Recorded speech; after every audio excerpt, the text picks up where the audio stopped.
നമ്മൾ ചുങ്കത്തറയിലേക്ക് വീണ്ടും പോകുന്നു. മിഥില ബാലൻ ഇപ്പോൾ വിവരങ്ങളുമായി ചേരുന്നുണ്ട്. മിഥില, ഈ ചുങ്കത്തറയിൽ രണ്ടുപേർ കസ്റ്റഡിയിൽ എന്നുള്ള വാർത്ത വരുന്നുണ്ടല്ലോ ഈ വോട്ടെടുപ്പുമായി ബന്ധപ്പെട്ട്. എന്താണ് ഇവർക്കെതിരായ പരാതി? എന്തൊക്കെയാണ് വിവരങ്ങൾ മിഥില?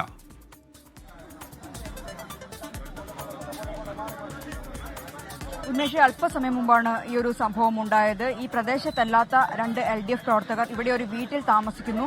അവർ വോട്ടർമാരെ സ്വാധീനിക്കുന്നു എന്നതായിരുന്നു UDFന്റെ പരാതി. അങ്ങനെ പോലീസിനെ അറിയിച്ചു. പോലീസ് ഈ രണ്ട് ആളുകളെ തിരുനാവായ സ്വദേശികൾ എന്ന് പറയുന്നുണ്ട്. ഇവർ രണ്ടുപേരെയും ഇപ്പോൾ പോലീസ് കസ്റ്റഡിയിലെടുത്ത് പോത്തുകൽ പോലീസ് സ്റ്റേഷനിലേക്ക് മാറ്റിയിട്ടുണ്ട്. ഇപ്പോൾ പ്രദേശത്തെ കോൺഗ്രസ് നേതാക്കൾ എനിക്കൊപ്പം ചേരുന്നുണ്ട്. എന്താണ് നിങ്ങൾ പരാതി കൊടുത്തത്?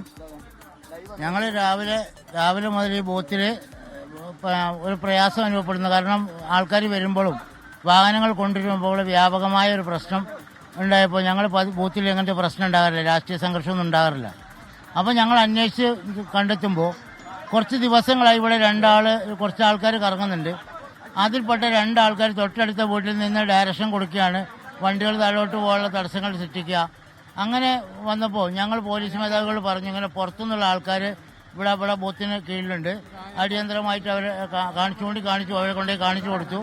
അവർ കുറച്ച് തർക്കത്തിലൊക്കെ പറഞ്ഞെങ്കിലും പോലീസ് അവരെ കൂട്ടി ഞങ്ങൾ കൊണ്ടുപോവുകയാണ് ചെയ്ത്. വ്യാപകമായിട്ട് ഇവിടെ UDFന്റെ വോട്ടർമാർ പോളിംഗ് ബൂത്തിൽ വരാതിരിക്കാൻ ഉള്ള ശ്രമങ്ങളാണ് നടത്തിയത്. 3 ബൂത്തും UDFന്റെ നല്ല ഭൂരിപക്ഷമുള്ള 3 ബൂത്തുകൾ. തീർച്ചയായും ഉമേഷ്, ഇതാണ് ഇവരുടെ ഒരു പരാതി. UDF വോട്ടർമാരെ പോളിംഗ് ബൂത്തിലേക്ക് എത്തിക്കാതിരിക്കാനുള്ള ശ്രമം നടന്നു. അങ്ങനെ നൽകിയ പരാതിയുടെ അടിസ്ഥാനത്തിലാണ് രണ്ട് LDF പ്രവർത്തകരെ അല്പസമയം മുമ്പ് കസ്റ്റഡിയിലെടുത്തത്. എന്നാൽ ഇതുമായി ബന്ധപ്പെട്ട് LDFനോട് ചോദിച്ചപ്പോൾ തങ്ങൾക്ക് അറിയില്ല ആരാണ് അവരെന്ന മറുപടിയായിരുന്നു ലഭിച്ചിട്ടുണ്ടായിരുന്നത്. ഉന്മേഷ്, ശരി. മിഥില ബാലനാണ് ചുങ്കത്തറയിൽ നിന്ന് വിവരങ്ങൾ നൽകിയത്.